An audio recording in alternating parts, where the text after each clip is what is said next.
Hello there. I'm Scotty, and you're not. And it's finally time to talk about Spider-Man No Way Home.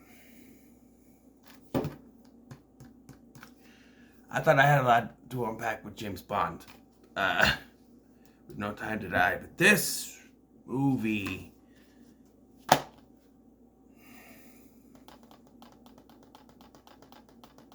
it hits hard. I compare it to Furious 7. And what I mean is that for the most part, you have this movie that just goes hard. It's, non-stop action. It gives you what you want. And then the end just smacks you upside the face and gives you this heart-wrenching ending that just...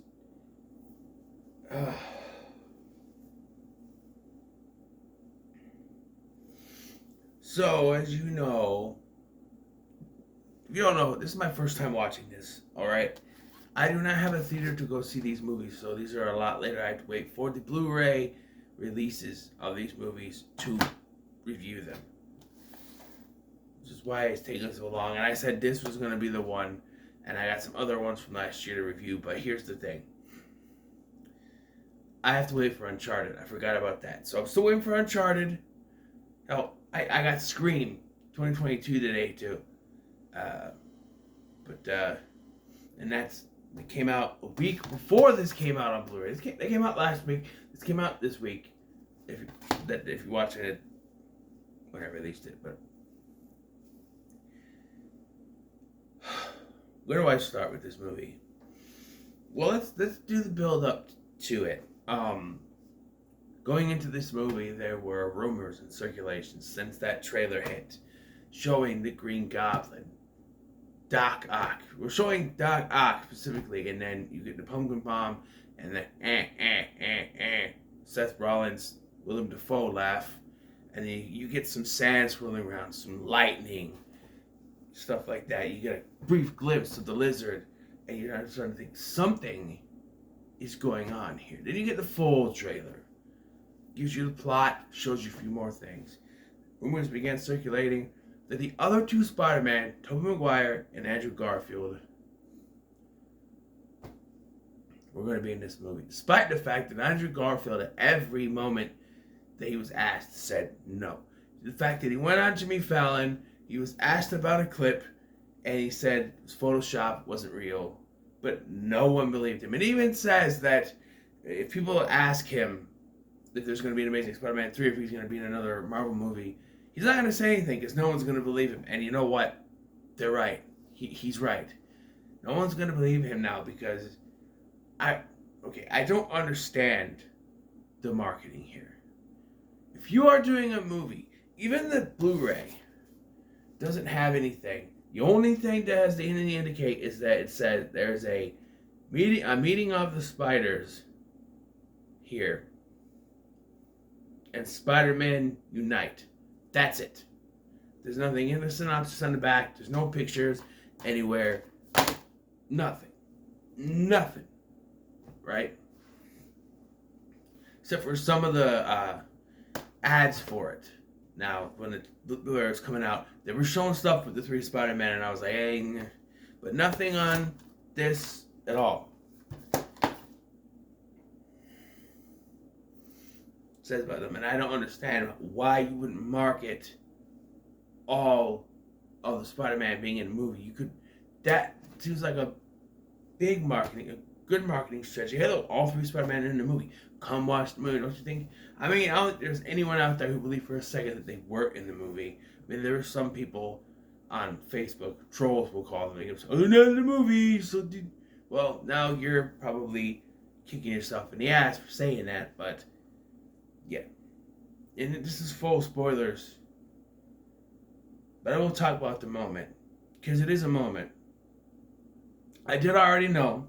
Because of the Facebook group I'm in. I knew at that. And I knew there was some spell cast at the end. People kept saying, now that the spell happened, what if this... I'm like, what? Which, we'll talk about it. But, yeah. So, this movie picks up right after the events of Spider-Man Far From Home. With Spider-Man, the whole Peter Parker, Spider-Man's name is Peter Parker, what the? And you get a honk because they had it. And yeah, and so everyone knows and everyone's being talked to about it. And I think there's a time jump because in this opening part, Flash Thompson still has his black hair.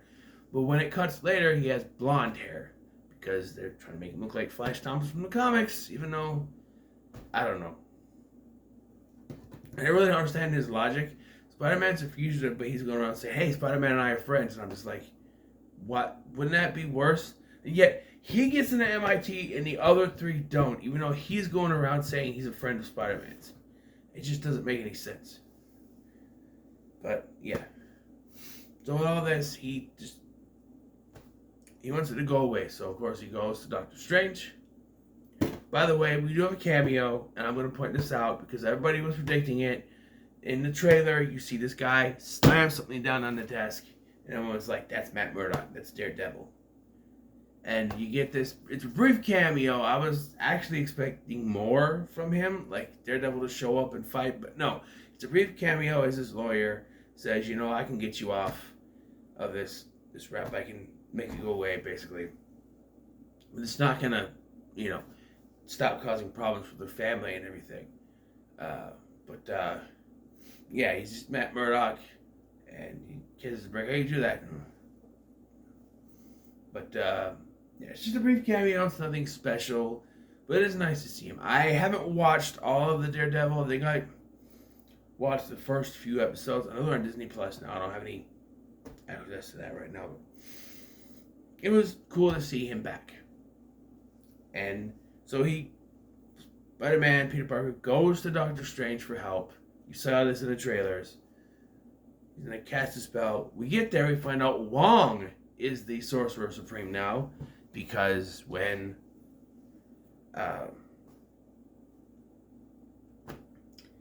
Doctor Strange was snapped away, they're starting to confuse their own canon here. Because from what I got, the snap is when people were taken away. The blip is when everyone came back.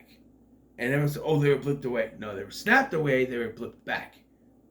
You did this in Far From Home. Calling when everyone came back the blip. And now you're like, oh, they were blipped away. No, they were snapped away, they were blipped back. Get it right. Don't mess up your own canon, John Watts. I'm just saying. But he was snapped away for 5 years, so Wong was made the Sorcerer Supreme, even though Strange still has the cape for some reason. And Wong tells, he's going to cast a spell. Wong says, don't. There are consequences. When he's going to cast a spell to make everyone forget that Peter Parker is Spider-Man. Of course, Peter goes in there and he's like, oh, I want MJ. So he's like, well, I want that. Okay. That mates. Explodes, and he contains the spell. He puts it in this little cube thing. We find out later, but he contains the spell, and he's like, well, you didn't try to talk to MIT because he wants to go to MIT. They want to go to MIT, but they didn't get in because they're friends with Spider-Man, which I think is a stupid reason. You should go on their academics, not who they're associated with. Like let's say I was friend with a drug addict, how do I put this? Let's say I was friends with let's say I hung out with a bad crowd, but I myself was clean cut, did everything right. They're like, hey, we're not gonna let you work at this job because you hang out with a bunch of thugs and assholes. They should not judge you on who you hang out with. Alright? I'm just saying. But they don't get in at MIT, so that's one of the reasons. He's like, you didn't even try to talk to the lady. So we get the scene, he goes to the bridge to talk to this lady, and then we get Doc Ock showing up. And we get this whole scene, you've seen the trailer, he tries to attack him, you're not Peter Parker, and then the nanomites, whatever. attached to his thing, and then Peter can control it. They don't show in the trailer. Peter can control the arms, so he wraps them up, and it's strange. The Green Goblin shows up with that pumpkin bomb thing, and then there are some continuity errors with the other Spider-Man movies, all right, and we'll get to it, but this is the first one in which Doc Ock calls the Green Goblin Osborn. Nobody knew Norman Osborn was the Green Goblin. That was a big plot point as to why Harry hated Spider-Man, because he said Spider-Man killed his dad. But he never knew that his dad was the Green Goblin until the end of Spider-Man 2. So Octavius should not know that Norman Osborn is a Green Goblin. Whoever wrote this movie didn't study up on the movies. There are some continuity errors with that. There are some. We'll just put it out there. There are some, and I'll get to them as we go along. You find out Doctor Strange has been busy trying to capture these.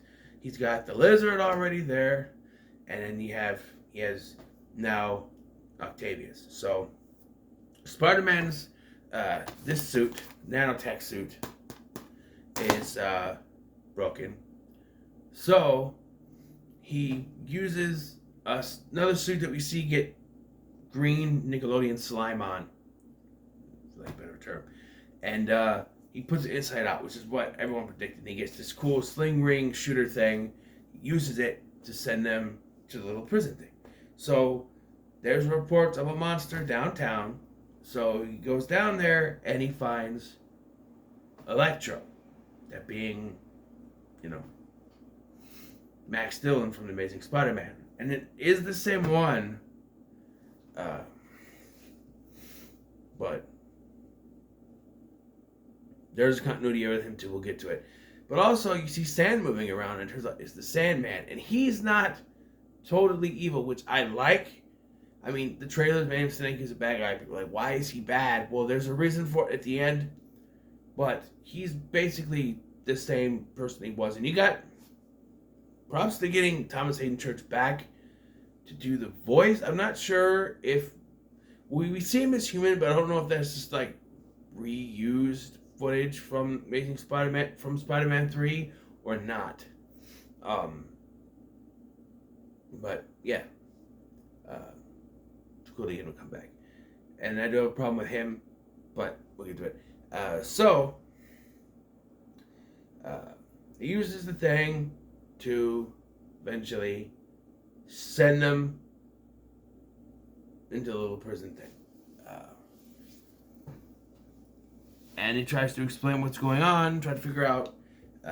Sandman is entirely a CGI sand thing for the entire time. Now, so is Connors, the lizard, but that's understandable. He's completely a lizard. I get that. Sandman, not so much. I guess they couldn't get Thomas Hayden Church to be there. If that he did come back for like the end of the movie, and they only had him for that long, but they couldn't. There are some stuff, but Doctor Strange wants to send them back, and we get another continuity error saying all of them died from Spider-Man. There's just one problem: Sandman didn't die, and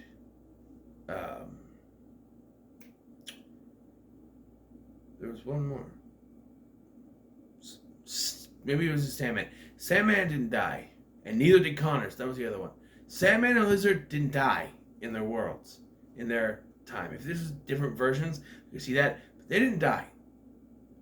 They're all like, oh, they all die by Spider-Man. They don't die. Connors goes to jail. Sandman poofs off to who knows where.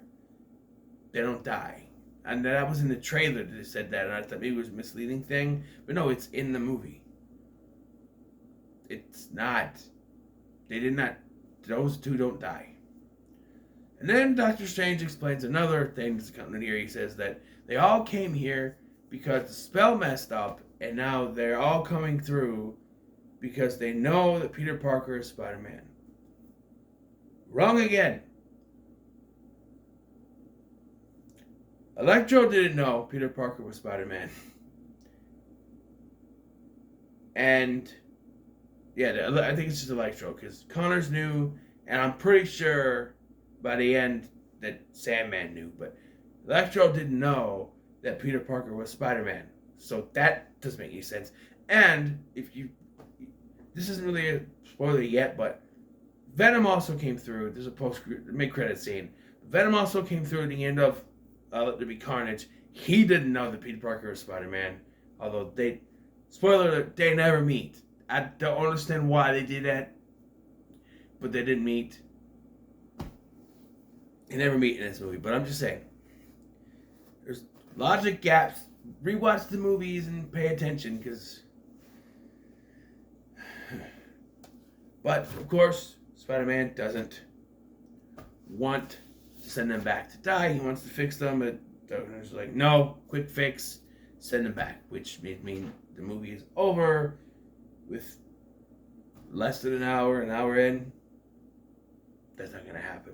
So we get the scene from the trailer where he steals the little cube thing, puts them into the astral projection, and he's still able to move his arm to stop him getting it, which is never explained. He just does it. And so yeah, and then we have the Doctor Strange Mirror World fight, which is cool. It's cool. But Strange is trapped in the Grand Canyon in the Mirrorverse while Spider-Man gets the cube and decides to save them. Because Norman ends up going to Aunt May at Feast, which was from the Spider-Man video game and comics and stuff. It's something to do with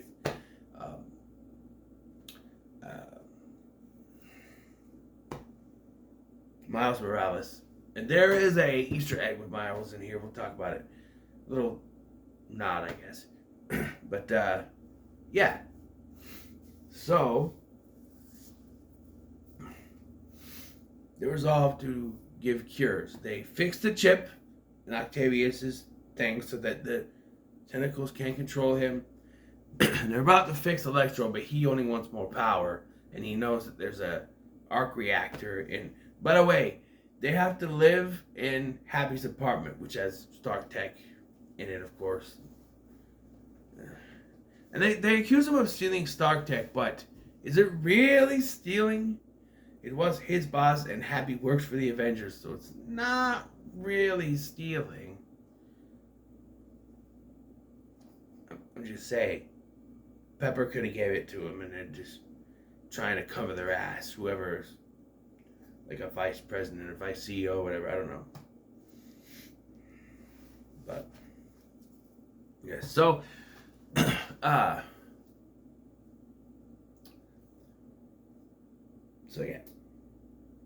But the Green Goblin takes over Norman Osborn's body again and fucks things up. The apartment gets destroyed, Electro breaks free, Sandman for some reason goes off, and we get the first sad moment of the movie.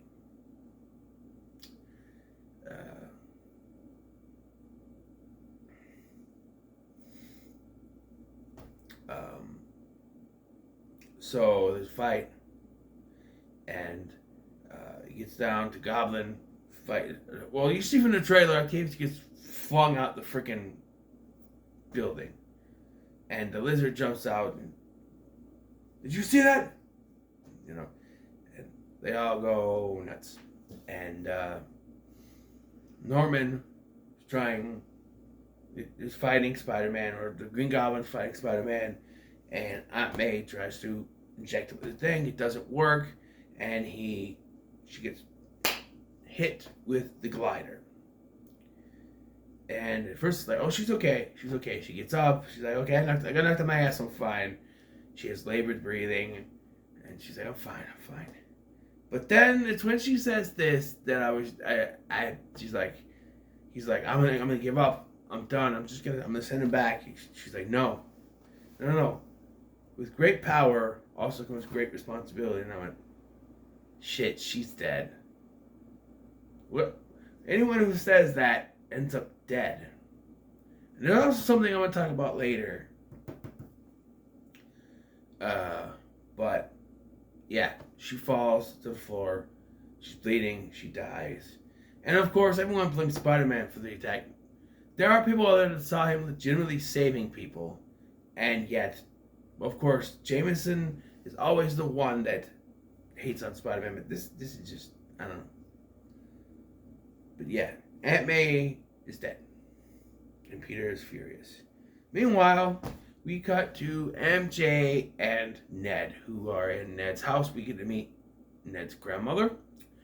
And there's a mention with Ned earlier that, oh, my grandma says that there's magic in our family. And so he has the sling ring that was stolen from that was taken from Dr. Strange and who's stranded. And he starts moving his hand over there. He's like, I just wish we could find Peter. And dang, what was that? Yeah, I wish we could find Peter. That's what Circle comes in, you see a distance of Spider-Man, and they're yelling, Peter, Peter. He swings in, and if you pay attention to the suit, you know it's not Tom Holland Spider-Man. He takes the mask off. It's Andrew Garfield. No doubt I would have loved to be in the movie theater to see that. It was Andrew Garfield. I think I mentioned this before. He's my favorite Spider-Man.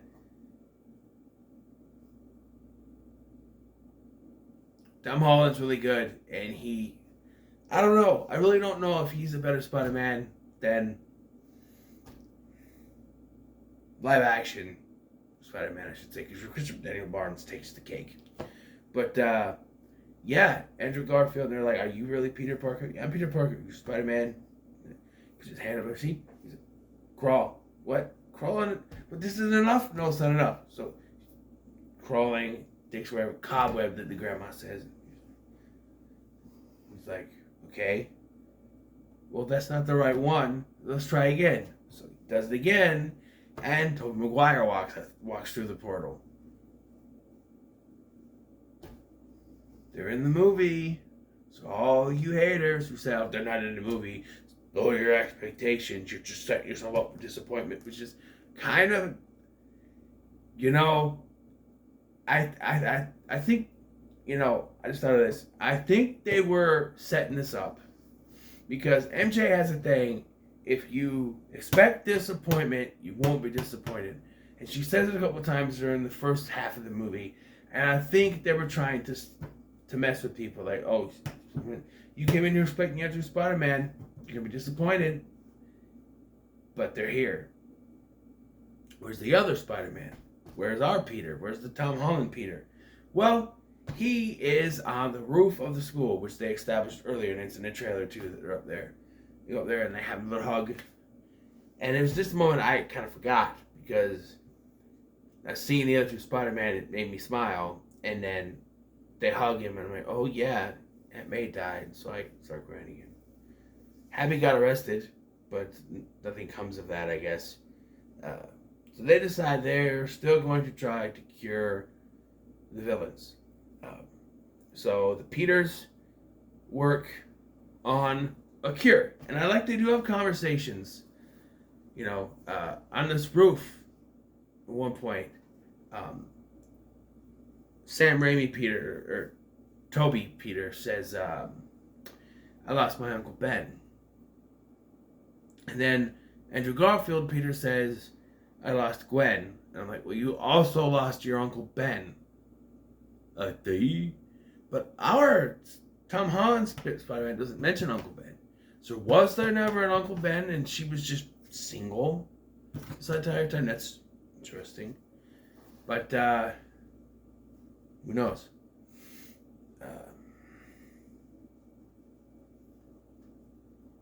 Yeah. And then just hearing Andrew Garfield talk about what happened with Gwen and how it turned him into a rage monster after fighting the Rhino. Yeah, we would have got to see that, Sony, instead of you, chickening out. Oh, we didn't make enough money. But, yeah. So they decide they're going to cure them, so they start making the cures, and there's more talking. Of course, they had to bring up the fact that Toby doesn't have the web shooters. He has web fluid. They talk about, do you have web block? I did have web block. Spider-Man 2, right? Right? And they talk about other things. I fought a Russian in a rhino suit. And it's Spider-Man 2. I fought a guy made of black alien goo, Venom. Right? So, mentioning stuff from the universe, nice little Easter eggs, really cool. And they talk about Tobey Maguire says that he and MJ made it work. Like, he says it's complicated, but I guess they're trying to make it work. But Peter had Andrew Garfield. It's hard to talk. Andrew Garfield hasn't really found anyone yet, so that's interesting. So it's time for the final battle on top of the Statue of Liberty. That's getting a Captain America shield put on it for some reason. And I don't know if they ever mentioned that, but it's getting renovated for that. But they go there. Peter does a little FaceTime thing with Jameson so that the villains know where he is, because the Daily Bugle is all over the place in this universe. And the villains start to show up. First it is the Electro, followed by the Sandman and the Lizard. And so they take care of the Sandman first, and you see him turned into human. And then it is Electro, and then the Lizard. You see him human. And just a little cameo, or they don't say anything in their human forms, so it could just be reused footage, I guess. They made human, and they have cures. But then Osborn comes in, swoops in. Also, I feel like the device of Ned not being able to close a portal was directly so that they could have some shenanigans during this. And yes, you see the shot in the trailer. MJ, which by the way, I facepalmed because I went, really, you're doing this. Earlier in the film, there's a scene where she's being interrogated by Damage Control, which, why was Damage Control called? They're supposed to clean up building messes, not people messes. At least that's what was established in Homecoming, but I don't know. They say her name is Jones Watson, but she goes by Jones, which means, yes, her name is M.J. Watson. Ain't that a crock of shit?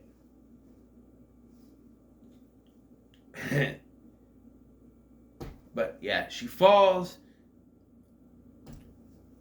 Tom Holland Spider-Man's not able to save her. But who is? Andrew Garfield Spider-Man.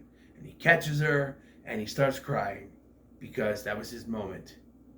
It's something he wasn't able to save Gwen, but he saved her. He got his moment back. That's another moment in the theater where people probably cheered.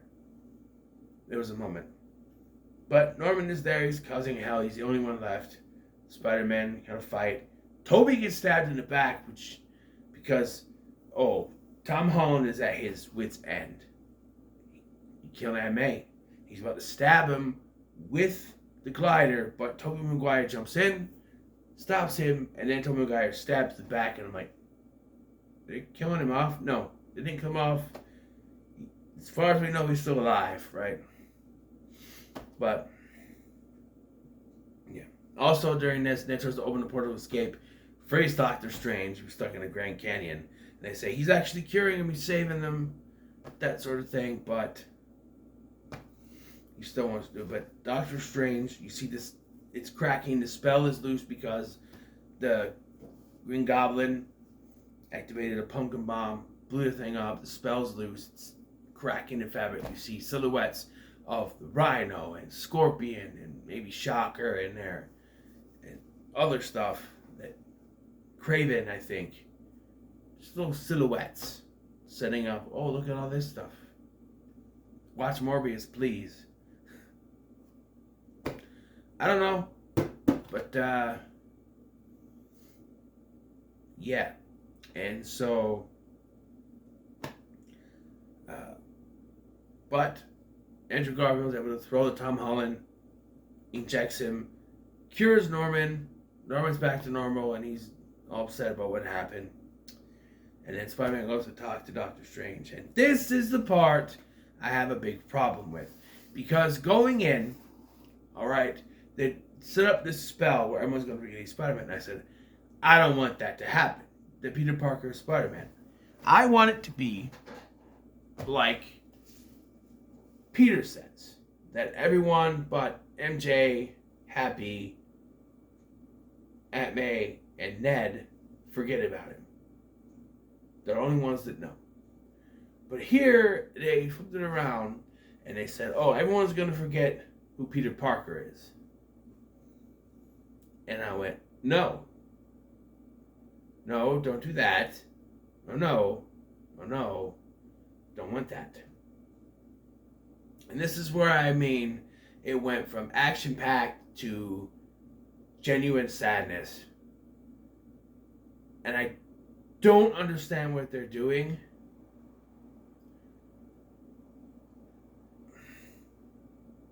Like, maybe if you went into the movie, because I've heard announcements after this movie came out, but if you went into this movie when it first came out, and it was all saying, oh, this is Tom Holland's last Spider-Man movie, and it ended this way, where everyone lost the memory of him, including Doctor Strange, and the Avengers, which they're not going to know who he is, they just know he's Spider-Man. Happy seems to know Spider-Man, but not who's under the suit, I guess. Which... my problem is, why couldn't you say, hey, I want to cast a spell to erase everyone's memories of Mysterio? Hello? They erase who Mysterio is. Like, okay, I want to erase everyone's memories to right before the video for Mysterio was shown. That way, no one will be the wiser. MJ, Ned, Happy, they would all know. Every one of the Avengers would know. Doctor Strange would know. Which, by the way, if the spell had worked,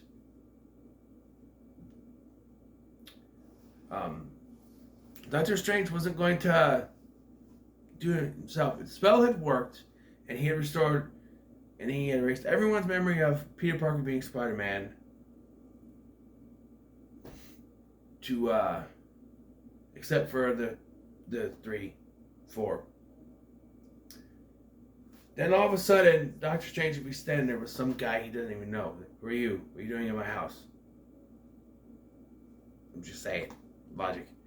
But yeah, he races it and he tells them, I'm gonna come find you, I'm gonna tell you who I am, what's going on, and we're gonna, all that. But he gets there, he goes to the coffee shop, Ned comes in. They both got into MIT. That's the first strike. He's like, I don't know. And he's still going to do it, and then he notices the Band-Aid on MJ's head, and he realizes she's going to get hurt if I tell her, so I'm not going to. So he walks away. And then we find out that Jameson hates on Spider-Man, but doesn't know who Spider-Man is. So that's good. No one knows who Spider-Man is. And why doesn't it come out and tell us who he is? It's like, okay, nice. And Spider-Man swings off to end the film. Mid-credit scene shows Eddie Brock talking with Venom in Mexico, getting drunk, before he's whisked away by the spell, but a little bit of the symbiote stays behind. No. We do not need a Venom in the MCU.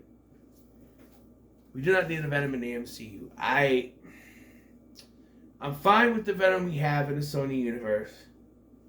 We don't need to add it to the MCU. We don't. No. I get how they could use it. All the grief, losing his friends, losing his aunt, he's cut off, he's living in an apartment. They do mention the guy, a landlord, like, oh, rent is this a month or whatever. I expect rent first, last rent, whatever. I'm like, you pay me rent? They couldn't just have some guy do a voice. You pay me, okay. On the first of the month, you pay me rent. Something like that. But no, you pay me rent. Give me rent. But no. Yeah. But anyway, yeah, and he gets pushed away, and there's a little black goo left from Venom. I don't see Venom merge, but yeah. And there's no post-credit scene. It's just a trailer for Multiverse of Madness, which I heard about and I've seen, but yeah. All in all, pretty good.